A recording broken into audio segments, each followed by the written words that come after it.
NRL.com Monday the 23rd of April 2018, 8:30 p.m. NRL CEO Todd Greenberg spoke at the annual Ted Larkin Oration Dinner on Monday night.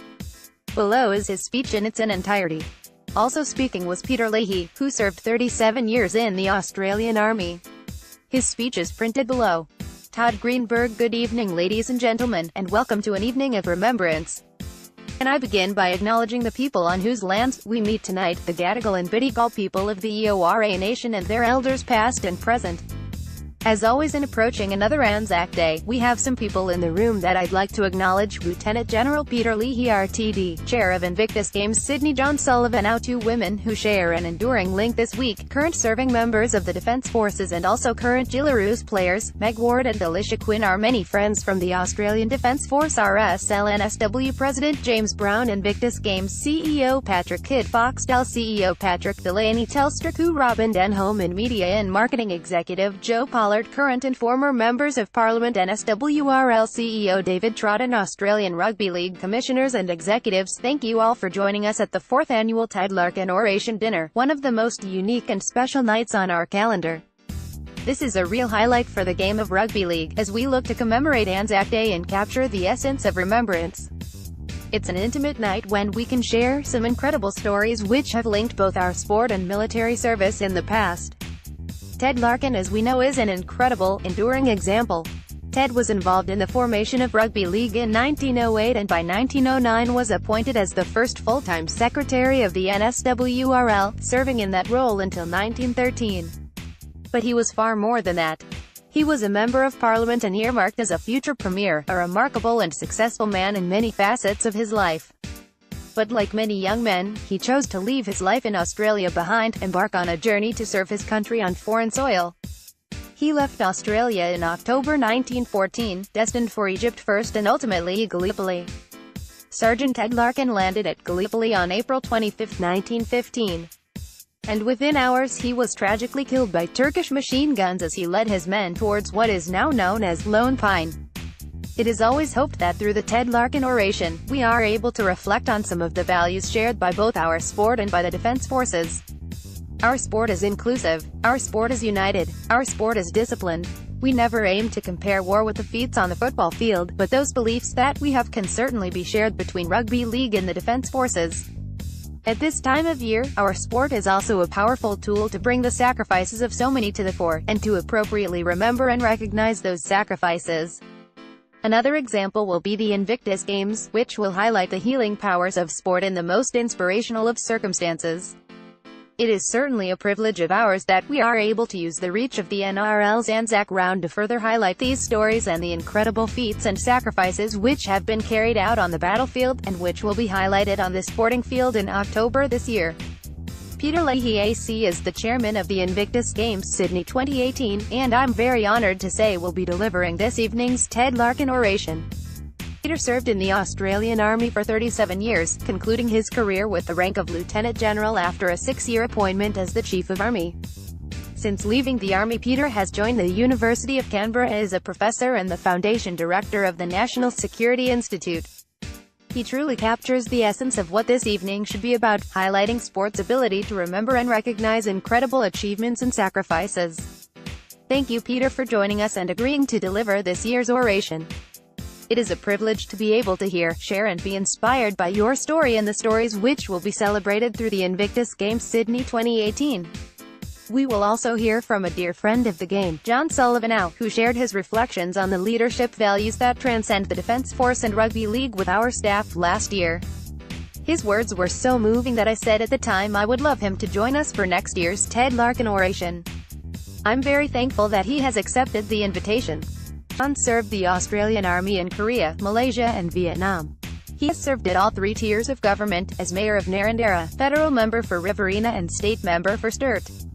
And he is also an accomplished sportsman. He was the Australian Army's top middleweight boxer, a first-grade rugby player and cricketer. He held the record for throwing a cricket ball 102 yards, a record that stood for 2 decades.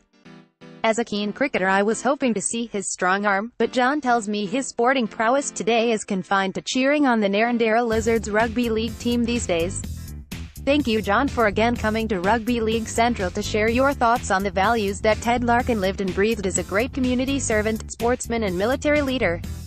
With that in mind, ladies and gentlemen, Rugby League will continue to honor and reflect on the sacrifices that thousands of servicemen and women have given to protecting Australia, New Zealand and countries around the world. We will pause during Round 8, Anzac Round, beginning on Wednesday, Anzac Day, and when we hear the words, "We will remember them," I can tell you, we will remember them. Ladies and gentlemen, thank you again for joining us tonight and we hope that you enjoy this evening. Peter Leahy salutations. Chairman and Commissioners of the ARL Commission Peter BDCO and Executives of the National Rugby League Todd Greenberg Chairman, Trustees and Executive of the Sydney Cricket and Sports Ground Trustee Shepherd, members of the Australian Defence Force Fleet Commander Jonathan Meade, Ken Quinn, Ben James, Susan Coyle. On occasions like this when we, in Australia, gather in such splendour, I like to acknowledge that tonight across the globe many of our soldiers, sailors, airmen and women are doing it tough. Not for them the comforts, good food, beer and wine we are enjoying tonight.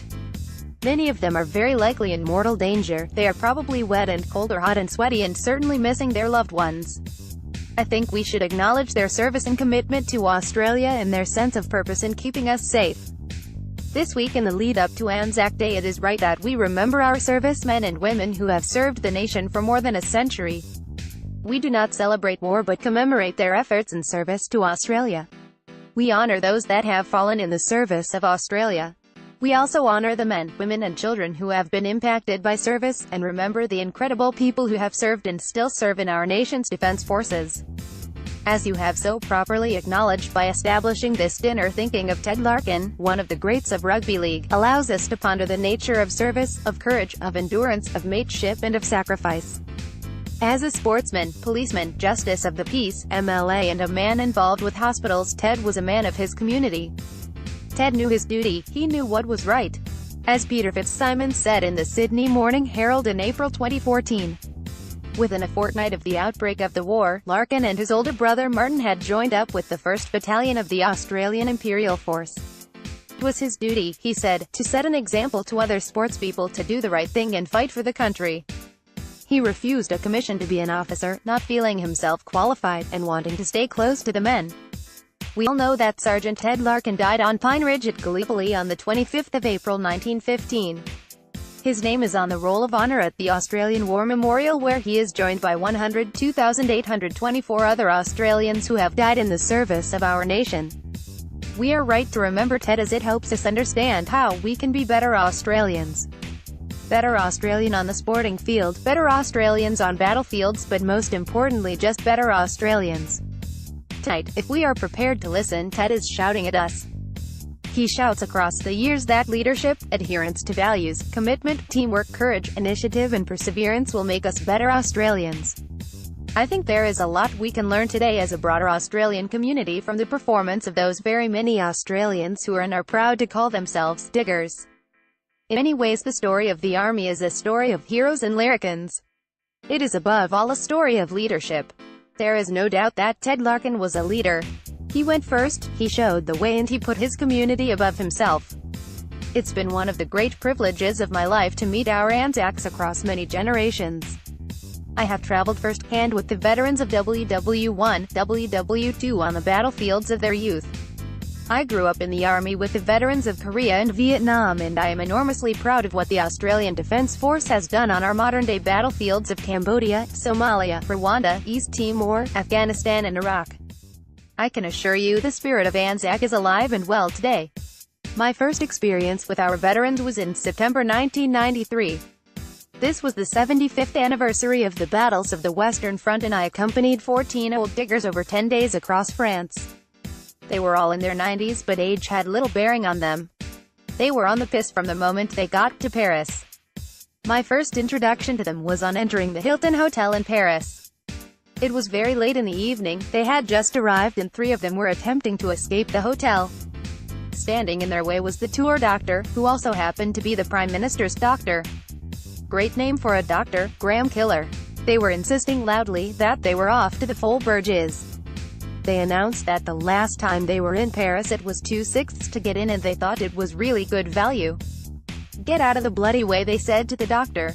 Graham lost, the Diggers departed for the Fall Burges, and the tone of the tour was set. We traveled extensively across France and gathered at battlefields and cemeteries as each veteran remembered the battles they were involved in. It was sad to watch them remember their fallen mates, as dignitaries from France and Australia gathered, bands played, bugles were sounded, bagpipes were strangled, and the flags, banners and guidons of their fighting days flew in the crisp French air. Etched deep in my memory is walking with one old digger after the final ceremony at the crucial battlefield of Mont Saint-Quentin. This was a battle on the 18th of September 1918 that helped seal the defeat of Germany. After the ceremony, he wanted to walk down from the hill towards the town of Coroni. I accompanied him and steadied him as the ground was rough. We were surrounded by the press, who fell off after a while. He strode on over the rough ground, only to pause when Graham Killer approached and slipped something into his coat pocket. We went on towards the bottom of the hill where he stopped and said, "This is where Bill died." Bill was his section mate. He explained that Bill was hit, and as he stopped to take the machine gun from him, he said to the mortally wounded soldier that he would have a beer with him one day. He then reached into his coat pocket and pulled out the can of Foster's that Graham had given him. He pulled the top off the can and sculled it. "When I'm 95, I want to be just like him." Robert Coombs won a military medal for his heroic actions with that machine gun on that day in 1918. Through the official military records, we have come to know well the names of the great battles of the First World War: Gallipoli, Hosiers, Hamel, Bulcourt, Mont Saint-Quentin in 1918. Yes, they were great battles and worthy of historic note. But to the diggers of the 1st AIF and maybe Ted, the battle they often spoke of and were very proud of was the Battle of the Wassa just outside Cairo on the 2nd of April 1915. The Wassa was the brothel town of Cairo, and so the story goes the madams in the town had just increased the prices. The lads were mightily upset about this imposition and in an Australian way decided to protest. Well, the protest developed somewhat and resulted in the brothel town being burnt down. Of course, a great time was had by all. The evening's entertainment was further brightened by the fact that the British military police came out to play and received a thorough thrashing from the Australians. Now, there were no campaign medals issued for this battle, and there is little record in the official history written by CEW. But the Battle of the Wassa was spoken of with great reverence by the surviving veterans of World War I. I'm not sure what the PC lot would make of this battle today, nor do I offer it as some sort of pre-match training for NRL teams. We rightly mourn and honor those who died in the service of the nation. We should also remember and support those who were injured both physically and psychologically in service. This is why I am proud to be associated with the Invictus Games to be held in late October this year here in Sydney. I tried to think of some clever words to say about Invictus, but I am just going to defer to Prince Harry, a wonderful young man who is showing real leadership. He is a team player and has not forgotten his teammates. This is what His Royal Highness, Prince Henry of Wales has to say about Invictus. Invictus is about the dedication of the men and women who served their countries, confronted hardship and refused to be defined by their injuries. Invictus is about families and friends who faced the shock of learning their loved ones had been injured or fallen ill, and then rallied to support them on their journey of recovery. And above all, Invictus is about the example to the world that all servicemen and women can offer. That's why we created Invictus. Not only to help veterans recover from their physical and mental wounds, but also to inspire people to follow their example of resilience, optimism and service in their own lives. At the moment, it seems fashionable to declare your Republican tendencies. Well, with an Irish name like Leahy, I guess I lean a bit towards the Republican side of things. But so long as this Prince of the Realm does great things for our veterans, I'm sticking tight to him.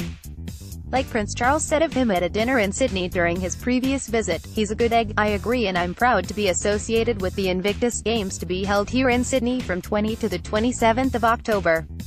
Prince Harry brings veterans together and he brings communities together.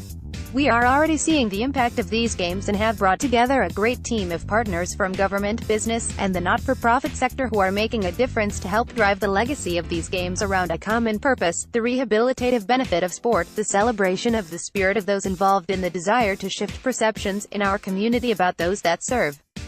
In closing, I would like to recognize the support of so many individuals and organizations who have got us to this point, and in particular I want to acknowledge our founding partners, some of whom are in the room this evening: NSW State GOVT, and Anthony Ball from Clubs NSW.